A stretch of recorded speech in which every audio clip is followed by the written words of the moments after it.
There's a specific kind of silence that fills a room after a door has just been closed. It is not peaceful, it is heavy. It presses against your ears and settles into the hollow beneath your ribs. You are sitting there, perhaps in the dark, perhaps in the harsh light of a phone screen, asking yourself a question that feels both childish and terrified. Why does it hurt so much?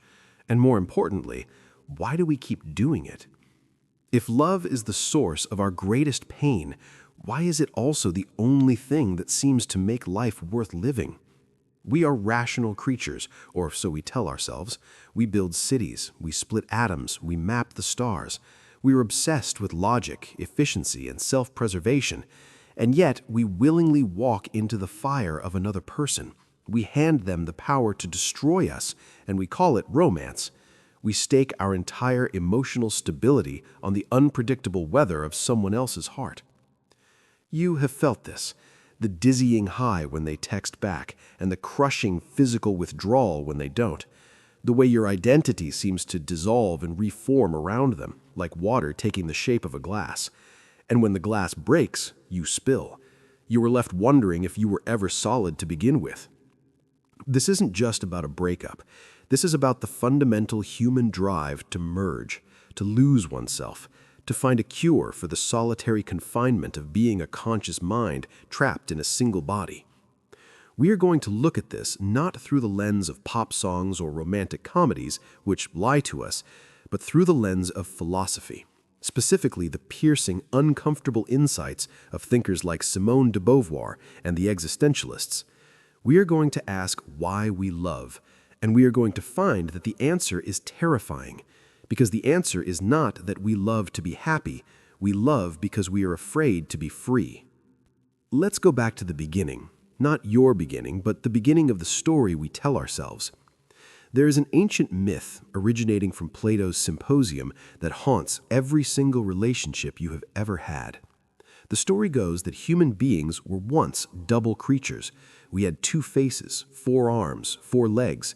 We were powerful, so powerful that the gods feared us. So Zeus struck us down, cutting us in half. Since that day, we have been wandering the earth, desperate, incomplete, searching for our other half. This is the myth of the soulmate. It is the architectural blueprint of modern romance. It tells you that you are broken. It tells you that you are a fragment, and it promises you that somewhere out there is a specific shaped puzzle piece that will snap into your jagged edges and finally make you whole. It's a beautiful story. It is also a dangerous lie. Think about how you approach love. When you feel lonely, what is the texture of that loneliness? It rarely feels like I want to give affection. It feels like I need to be held. It feels like a hunger. This is what we might call the vampiric reflex. We don't look for a partner, we look for a savior. We look for someone to act as a distraction from the unbearable weight of our own existence. You see, being human is exhausting. We are the only creatures on earth who are aware that we are going to die. We are the only creatures who have to wake up every morning and invent a reason to get out of bed. The universe does not give us a purpose. We have to manufacture one. That is a heavy burden. It creates a low-level anxiety, a hum of static in the background of our minds that whispers, "Does any of this matter? Do I matter?" And then you meet someone, and suddenly the static stops. When someone falls in love with you, they look at you with intensity. They listen to your stories. They memorize the way you drink your coffee. They laugh at your jokes. In their eyes, you are not just another random mammal on a spinning rock. You are the main character. You are essential. You are the center of their world. And because you are the center of their world, you finally feel like you have a place in the universe. This is what the philosopher Sartre meant when he talked about the gaze. We feel validated by being seen. We use the other person as a mirror. But we aren't looking at them. We are looking at the reflection of ourselves in their eyes. We fall in love with how they make us feel about ourselves. But this creates a fragile foundation. Because what happens when the mirror cracks? What happens when they stop looking at you with that worshipful gaze? What happens when they get bored, or tired, or simply human? The validation evaporates. And because you built your self-worth on their perception of you, your self-worth collapses too. This is why the end of a relationship feels like a death, because in a very real psychological sense, the you that they created has died. We have to go deeper into this wound. We have to talk about the great escape. Most of us use love as an escape from freedom. Freedom, in the existential sense, is not fun. It is dizzying. If there is no pre-written script for your life, that means you're entirely responsible for your choices. Every failure, every missed opportunity, every quiet Tuesday where you achieved nothing, that is all on you. That responsibility is paralyzing. So we try to merge.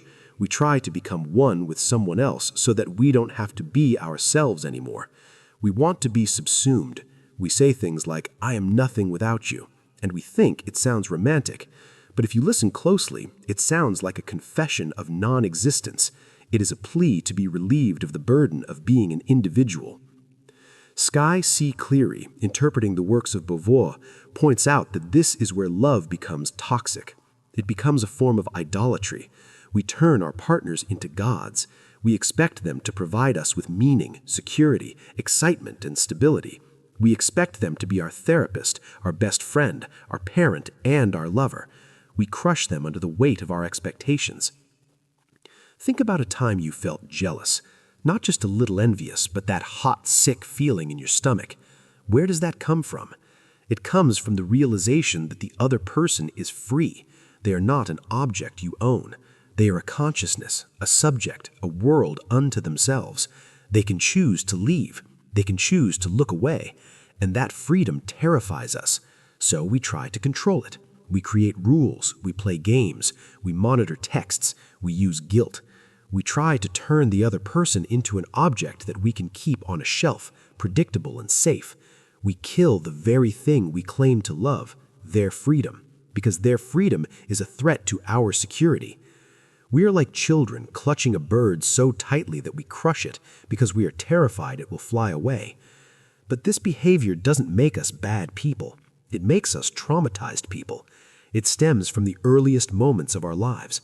When we were infants, we were literally dependent on another human being for survival. If our caregiver looked away, we died. We learned before we had words that being loved equals survival. We learned that we have to perform, to cry, to smile, to be good in order to keep that attention fixed on us. Now, 20, 30, 40 years later, we are still running that script. We are still performing. We walk into a date and we are not asking, "Do I like this person?" We are asking, "Do they like me? Am I enough? Did I say the right thing?" We are auditioning for the role of lovable object. And this is the tragedy of modern love. We are two empty wells trying to drink from each other. You see this in the cycle of situationships and the culture of non-committal dating. It's a defense mechanism. If we don't fully commit, we can't be fully rejected. If we keep one foot out the door, we are safe, but we are also starving. We are starving for connection, but we are too armored to let it in. We want the warmth of the fire without the risk of the burn, but heat and fire are the same thing. There's a concept called ambiguous loss. It's usually applied to situations where a person is physically present but psychologically absent, like dementia, or physically missing without a body found. But we experience a form of ambiguous loss in modern love constantly. The person who ghosts you, the partner who is sitting next to you on the couch but scrolling through Instagram a million miles away, the relationship that has no label so you cannot grieve it when it ends because you were never really together. This ambiguity erodes the soul. It makes you question your own reality.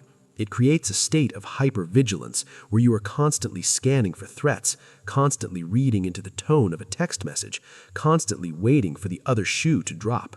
You become a detective in your own life, searching for clues that you are safe, but never finding enough evidence to rest. And underneath all of this anxiety, the why remains. Why do we put ourselves through this? Because the alternative seems worse. The alternative is the void. The void is that quiet moment on a Sunday evening. The tasks are done, the distractions have run out, and you are left with yourself, and you find that company unbearable. We are a generation that has forgotten how to be alone. We mistake solitude for loneliness. Solitude is the state of being with yourself and finding it sufficient. Loneliness is the state of being with yourself and finding it lacking. Because we find ourselves lacking, we rush out to find someone to fill the gap. We treat people like medication. I feel anxious, I need a relationship. I feel bored, I need a date. But using people as medication has side effects. The dosage wears off, you build a tolerance, and eventually you realize that no amount of external affection can heal an internal rupture. You can pour 1,000 gallons of water into a bucket with a hole in the bottom, and it will never be full. You are that bucket, and you have been blaming the water for not filling you up. This is where the philosophical inquiry shifts. We have to stop asking, how do I find the right person, and start asking, how do I become a person who can love? Because what we have been describing, the need, the grasping, the merging, the jealousy, that is not love. That is possession. That is hunger. That is a survival instinct dressed up in poetry. Love, real love, the kind that Sky Cleary and the existentialists talk about, is something entirely different. It is not a feeling, it is a project. It is not a place you fall into, it is a ladder you choose to climb, even though your hands are shaking.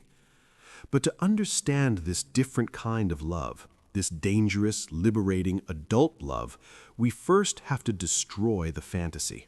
We have to be willing to look at the wreckage of our past relationships and see them not as failures of selection, but as failures of self. We have to admit that we haven't been looking for a partner, we've been looking for a parent. We've been looking for permission to exist. And until we grant that permission to ourselves, we will continue to repeat the cycle. We will continue to cast people in roles they never auditioned for and then punish them when they break character. So, how do we break the script? How do we move from the desperate, grasping love of a child to the free, terrifying love of an adult? It starts with a pivot, a shift in perspective that changes everything. The pivot is a realization that hits you cold and hard, usually in the middle of a fight or in the deafening silence of a breakup. It is the realization that the other person does not belong to you. It sounds obvious when you say it out loud. Of course they don't belong to you. Slavery was abolished. But emotionally, in the dark reptile part of our brains, we feel we own the people we love. We feel entitled to their time, their attention, their thoughts. When they deviate from our script, we feel betrayed. But here is the shift. Love is not the act of possession. Love is the act of witnessing. Simone de Beauvoir called this the recognition of mutual freedom. It is the most radical idea in the history of romance. It suggests that the highest form of love is not merging into a single blob of codependence, but rather standing as two distinct, sovereign individuals who choose to walk parallel paths. Imagine two tall trees growing side by side. If they grow too close, if they lean on each other for support, their roots get tangled, they compete for the same sunlight, eventually they choke each other out. If one falls, they both fall. But if they stand apart with space between them, they can grow tall. They can weather the storm individually. Their branches might touch and dance in the wind, but their trunks are their own. This is the terrifying standard of authentic love. It requires you to be a whole tree. And this brings us to the hardest work you will ever do, the construction of the self. You cannot love another person if you do not exist. And right now, many of us are just collections of reactions. We are mirrors reflecting what we think the world wants to see. We are chameleons. If you are a chameleon, who is doing the loving? If you change your colors to match your partner, they aren't loving you, they're loving a version of themselves reflected back at them. Authenticity requires the courage to be disagreeable. It requires the courage to say, this is who I am, this is what I value, this is what I want, even if, especially if, it disappoints the person you love. Because if you suppress your needs to keep the peace, you aren't being peaceful. You are waging a war inside yourself. And eventually, that internal war will spill out. It will come out as resentment. It will come out as passive aggression. It will come out as that quiet, simmering hatred that rots a marriage from the inside out. So, the first step to loving someone else is to stop needing them. I know how that sounds. It sounds cold. It sounds like detachment. But it is actually the only way to reach true intimacy. Think about it. If you need someone to pay your rent, can you truly love them freely? No, you're dependent on them. The dynamic is tainted by survival. If you need someone to make you feel emotionally stable, can you truly love them? No, you're using them as a crutch. Only when you can stand on your own 2 feet, when you're capable of surviving and thriving alone, only then is your choice to be with them a pure choice. You aren't staying because you're scared of the cold. You're staying because you value their warmth. That is a massive difference. That is the difference between a hostage situation and a relationship. This reframing changes the goal of love. The goal is no longer safety. The goal is disclosure. We spend so much time hiding our dark parts. We hide our insecurities, our weird habits, our shameful pasts. We think if they see the real me, they will run. So we present a curated, Instagram-filtered version of our souls. But a connection built on a lie is a lie. Real love, philosophical love, is the commitment to reveal yourself, to take off the armor, to say, here is my fear, here is my pettiness, here is my damage, and to let the other person do the same. This is what creates the we, not a merger of identities, but a shared project. Beauvoir and Sartre didn't see love as gazing into each other's eyes. They saw it as looking together in the same direction. It's a partnership. It's saying, the world is chaotic and difficult, but I respect your strength, and you respect mine, so let's face this chaos together. This changes how you handle conflict. In the old model, conflict is a sign that it's not meant to be. In the new model, conflict is friction, and friction generates heat. Friction polishes the stone. When you clash with your partner, it is a reminder that they are not you. That otherness that frustrates you, the fact that they see things differently, that they act differently, is exactly what makes them valuable. If they were just like you, you wouldn't need them. You'd be dating yourself. You are interacting with a whole other universe contained in a human body. That should be awe-inspiring, not annoying. But let's be honest, this is hard. It is much easier to play the victim. It is much easier to say, men are trash, or women are crazy, or I'm just unlucky. It is much easier to scroll through apps, treating humans like products on a shelf, looking for the one with the best features and the lowest cost. Choosing the path of authentic love means choosing pain. It means choosing to be vulnerable when every instinct in your body is telling you to defend yourself. It means accepting the risk. The risk is the price of admission for freedom. If you allow your partner to be free, you have to accept the possibility that they might use that freedom to leave you. They might use that freedom to change into someone you no longer recognize. You have to love them with an open hand, not a clenched fist. There's a Japanese aesthetic concept called wabi-sabi. It is the appreciation of things that are imperfect, impermanent, and incomplete. A cracked teacup, a fading flower. We need wabi-sabi in our relationships. We need to stop looking for the pristine, perfect Disney romance. It doesn't exist, and if it did, it would be boring. We need to fall in love with the cracks. We need to appreciate the impermanence. The fact that this relationship could end is what makes it valuable.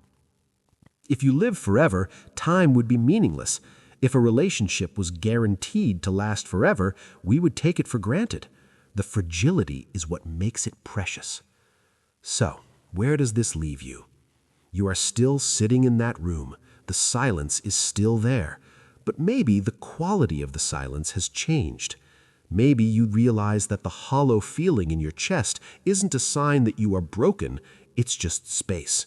Space where you have yet to grow. You don't need to go out and find a soulmate tonight. You don't need to send that text. You don't need to fix anything.